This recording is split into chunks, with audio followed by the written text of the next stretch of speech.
It's a great pleasure to welcome our guest, Amy Dean, to DI Radio. What's the state of unions in the United States today? Well, it's interesting. I was reading on the blogosphere in the last couple of days where, on the one hand, there's a growing consensus among progressives that the labor movement is the last firewall for the Democratic Party. There is no other institution that has the capacity to create infrastructure up and down the state, up and down this country, to go door to door and to move voters to the polls and to communicate with a significant number of their own membership. There is nothing, and while there are many progressive organizations that add important value, there's nothing to the scale of the American labor movement. And yet at the same time that Democrats understand that, and they continue to go back to the well over and over and over again for support, at the same time, the last bastion of strength in the labor movement, public employees, this president decided to seriously take a shot at them. And so I think the big challenge for labor today, big challenge, and this is not just, so we can talk later about what does it do, but in terms of just setting up the problem, it is the ATM machine for the Democratic Party. It is the ground troops for the Democratic Party. It is an important player in the electoral coalition of the Democratic Party. But when it comes to governing, and when that same Democratic Party puts together its governing coalition, it forgets that there even is a labor movement in this country. Right. And so to simply say we need you to go door to door and put up the lawn signs and do all the heavy lifting, when it comes time to do the heavy thinking, we don't see you as a legitimate resource. Right.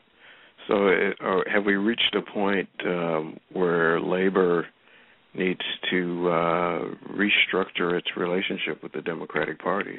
I think absolutely. And I think that for many years, labor leaders are concerned, rightfully so, that if we draw the line in the sand, we'll lose access.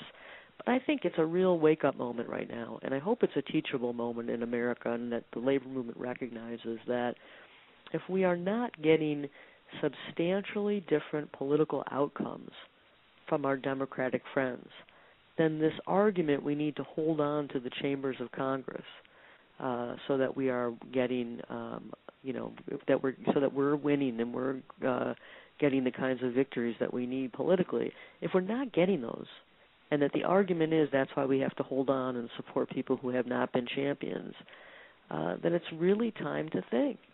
It's really time to think that if there is not a big difference and a substantial difference, then maybe it's time to only put our resources into supporting real champions. And the difference between a champion and a friend is someone who says, I will take this piece of labor legislation and move legislation on behalf of working people in the middle class. I will play a leadership role in that. I will collect the votes of my colleagues instead of just saying I will wait to see which way the wind's blowing and then decide whether I vote or not. And so I think on the question of restructuring, it's critical. I thought that Labor's attempt to take on Blanche Lincoln in the primary was the 100% right move. The only thing that will make it the wrong move is if the labor movement chooses to make that an isolated instance and doesn't potentially do more and more of that in primary campaigns. Amy, I wanted to ask you, you wrote a great piece for In These Times about where the progressive community is now and what it needs to do to get back in the game. Can you talk a little bit about that piece that you wrote? Sure. Basically, the piece argues for the consistent message that is argued for in our book, A New Deal, a message that I've been arguing and advocating for over 20 years, which is if we want to rebuild the progressive movement in this country, we have to rebuild permanent political organizations in communities across this country. And in other words, to simply build electoral operations that set up and then break down for short periods of time, and not to build permanent structure, doesn't allow us to really build accountability between activists and elected leaders, because we are simply building temporary electoral operations, getting people elected, and then walking away.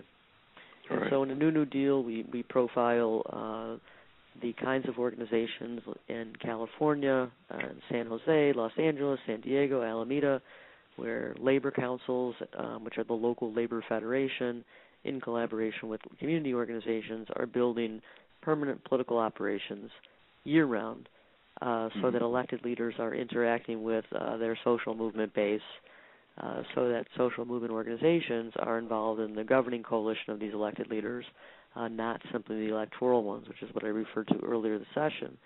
And so the idea here is, if we're going to give real meaning to this term that we all bounce around, hold our elected leaders accountable, if we're really going to make that happen, then we have to have these organizations on the ground interacting with leaders the minute they're elected, not walking away once we get them elected. And so we profile in these times piece. I profile how the model grew in California, in San Jose in particular, where labor and community groups are linked together in a permanent political organization, where they are in constant movement to not just get people elected, but to interact with people over time, to propose policy solutions to those people in office, to even provide research capacity to those people in office.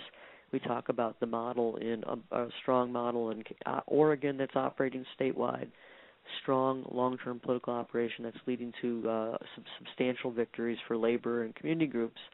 And we basically say that we can look to Washington to create somewhat of a framework for social change, but we can't look to Washington to solve our problems. The innovation to create new methods of social safety nets, new methods for collective bargaining, new methods for public policies that can support working families, all of that kind of innovation is going to come out of the local level. And the only way we can do that is by having these organizations that exist year-round and building politics and policy and research and organizing and advocacy capacities all under one roof in the kinds of organizations that we profile in the book and in the article. And the article basically says, stop thinking that it's about building a better mousetrap, and that the best mousetrap we build is what's going to get us back in power.